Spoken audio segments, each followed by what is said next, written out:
Hello, Radhika. How are you? Hi, sure, I'm fine. How are you? I'm good as well. 770, that's a great score. You must be really proud about it. I am elated, yes. So, how does it feel? All your efforts have finally resulted in this 770 score.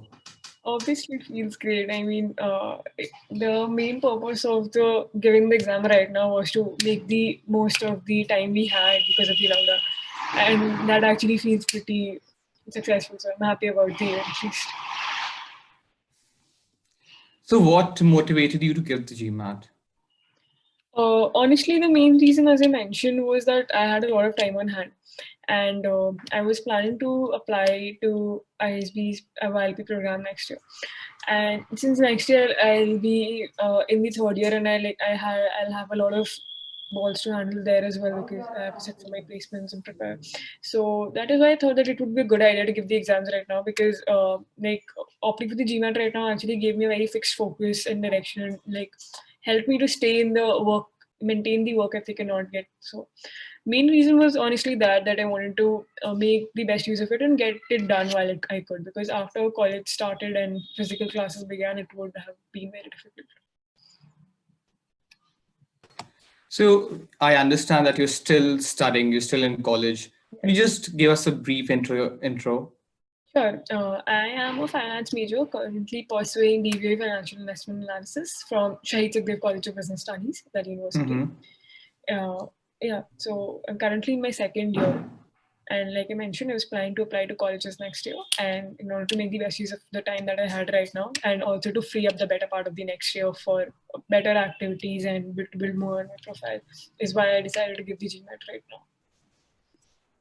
Brilliant. So, can you tell us a bit about your profile in the sense, what other activities are you interested in? How do they complement your score? So, So, when you finally do decide to apply, sorry. could you just give us a small brief about your profile? What are your interests? What are your hobbies? Sure. So, as I mentioned, I'm a finance graduate and business student. So, obviously, my interests are there. I'm looking forward to a career in consulting, and I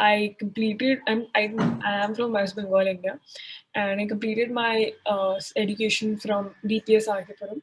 Then I moved on to Shaheed Sukhdev. So I'm currently engaged in college societies, and I am the coordinator of the economic society of my college. I am trying to build my work experience in terms of internships and engaging in different careers, because right now like it's a pretty nascent stage, and I'm still exploring different options and to finalize a particular field. Yeah, there. So yeah, that is there, and then I'm also working on global social projects in order to implement that, and on a blog to raise awareness about crowdfunding campaigns. So those are some of the activities I'm engaged in. That's very impressive. What made you decide to have Jamboree be your study partner? Jamboree honestly was recommended to me a lot by my friends and seniors. So it was essentially a word of mouth thing. But then, yeah, so actually I was sort of partial towards it while I was deciding which coaching institute to opt for. But I did take the demo classes that are given to us before that, and I think that helped a lot. So I took the demo classes from a number of institutes, and I think, like I said, January's clicked with me the best. I really like the study pattern, how it was very structured. Basically, I think from the first class, that was the most impressive thing that I found, because the preparation seemed to be very structured, and it actually matched my way of studying and preparing a lot. So, which is why I opted for Jamboree. Let us go into a bit more detail about your test prep. So, Sure. how did you go about it? So I actually gave the exam twice. So I think a large part of the first preparation was based on Jamboree's schedule. So like I started with my classes in the month of June, and yeah, so we had classes. I was on the bi-weekly. No, yeah. So bi-weekly class for cons and a single class a week for a verbal. And I think I was following that. The main thing like I did was that, as my teacher said, I was following the book one and the OG very thoroughly along with my classes. So for verbal, it was like a cumulative thing. So if I'm appearing for class 4 next, I was revising class 1, 2, and 3. And if I was appearing for class 5 next, I was revising 1, 2, 3, and 4. So I think doing this cumulative thing for every class made it very easy to like I had a strong hold over these classes by the time my classes got over, and like between quant and verbal, quant was always my comfort spot. So I have had this mathematical proficiency since like I think that's a very common case with most Indians you meet between quants and mobile. So yeah, so that was one thing that was there, at least as far as the classes was going on. That is all I did book one and OG. I think after that the teachers provided a very structured study pattern to follow. Like we had book two first, and then after getting done with book two, I gave my test prep one, Jamboree test one, and I got a score of 760 there. So on the basis of that, I think the teachers helped me structure the preparation further based on more official material. Like we had OG Advanced, I had GMAT question pack. So I think the first phase was actually pretty sorted out by my teachers. I did not have a lot of say and a role to play in that. But then after I got my test score, I was not very happy with it. Not because I think it's a bad score. It's obviously a very great score and it's good enough to get an admission. But why I was disappointed was that it was my lowest score till date. In all the mocks that I had given, be the official mocks or the Jamboree mocks, it was my lowest score till date, and I think that was the most disheartening thing, that I did not want my actual Z1 score to be the lowest score. So, which is why I decided to go for it again. Also, because my score was very skewed. I had a Q50 and a V40. So I really felt that I could do better in verbal, at least even if increasing the verbal from 40 to 42 would have helped me get into the 750 club. And in most B schools, 750 club is a real thing. So that is why I think I decided to go for the exam again. And I think after the exam also, a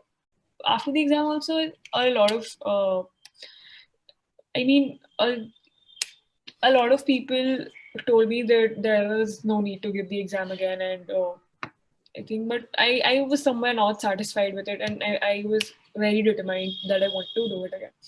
So, which is why I decided to give the exam again. And when the second phase was very different from the first phase because it was not as structured. And my main reason of giving the second attempt was I felt that the first attempt was just, you have a bad attempt at a day. So I just wanted to cross that minimum period of 16 days and just give the exam again. I did not want to do a lot of preparation, but I'm glad I did. So I decided to I took a week break, and then I got caught up with other engagements in college and etc. So I decided that I'll take a month, and when I'm giving the exam again, why not actually make it worth it, and decided to prepare.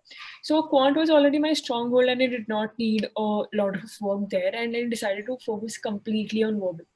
So for verbal, I actually referred to a lot of different sources this time because I had exhausted all of Jamboree sources in my first attempt, and even the official resources. So I was hunting for a lot of different resources there, and I found them pretty good ones on the internet, and my friends also helped me out over there. So what I did was this time I was focusing more on the concept and not on the question.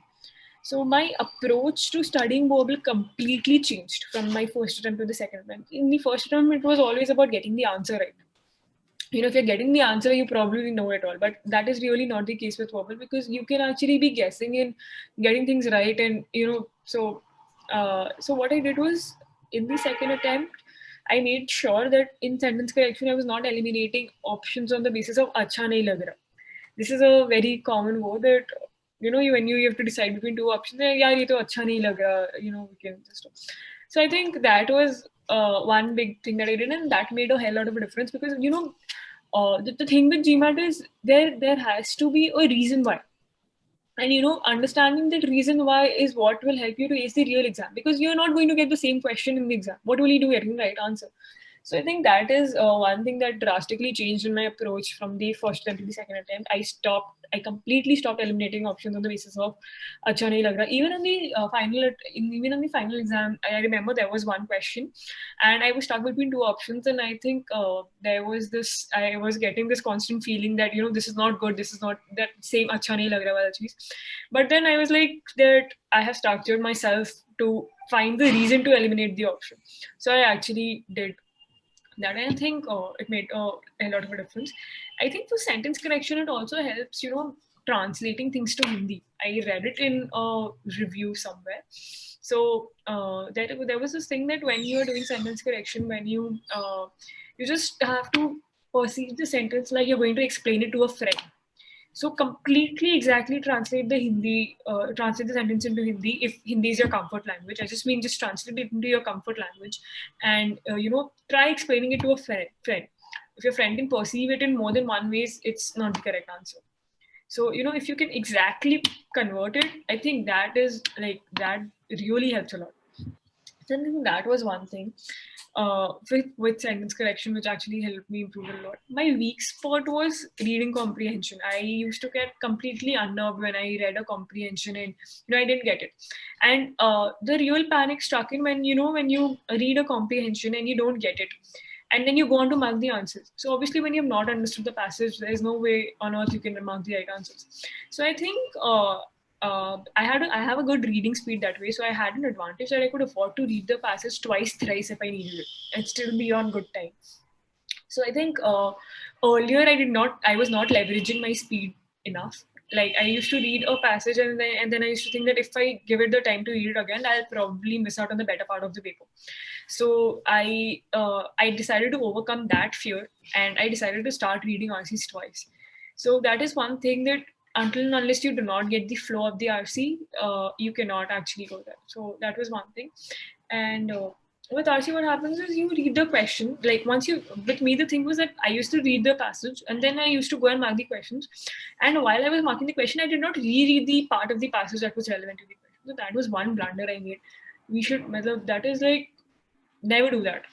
Never do that. Whenever you have a question, no matter how confident you are that this is the answer, please go back and reread it, because when you're reading, there are certain parts of the passage that seem very insignificant and but it actually turns out to influence your answer to a lot extent. And I think with critical reasoning, as has been taught to us in the class, like if you get your two proof right, there is nothing stopping you from getting the right answer. So what really is the core of critical reasoning is like you have to nail your two proof. So I think By making to these prove, you mean conclusions. no. So like with two proof, we have with critical reasoning we have like when we read the question and we read the conclusion. So you have to decide what do you want to prove. What are you seeking for when in the options? So we write a two proof like so yeah that way. So and when you find an option that satisfies your two proof or comes close to it, that is your correct answer. So I think getting the two proof right actually makes a lot of difference. So that is one thing. I think mastering these tricks that I mentioned in the three components of my verbal actually helped me improve my verbal score a lot. I was honestly very surprised by it myself. Yeah, so these were the tricks, and yeah, with quant in the second phase, I think my main focus was just to maintain the practice, because I was very confident with my concepts in quant, and so yeah, so main purpose with that was to maintain my practice. I think my faculty helped me out a lot there. So he was always instructing me on how to keep up with the concepts on a regular basis, and not just with quant. I think he helped me out a lot with to structure the entire preparation in a good manner, like taking mocks alternately. And yeah, I think that it was a very structured preparation after that. So yeah. So your quant score, your verbal score at the end was 47, right? 47, right? You say your quant is a forte, but your verbal score is outrageously good. I know, so that is why I was so surprised, because my quant score actually went down from 50 to 49 and my verbal drastically improved. So I think I'm actually very happy about that, because I don't know. I never expected verbal to go that high, and I was honestly very happy that focusing on the concept and catching the concept. That is what I want to talk. That is what I want to emphasize. Like how important the concept in verbal actually is. It does not make any difference if you get the right answer until unless you do not know why you got the right answer. Absolutely true. Radhika, you've gone in such detail that I'm so sure that anyone who's watching this would really benefit so much, and their score might just improve from just watching this video. And that's the whole point of making a testimonial in a video, right? Yeah, you've been so helpful to everyone watching this. Thank you. And thank you so much, Radhika. Thank you for joining us. Thank you for giving us your time.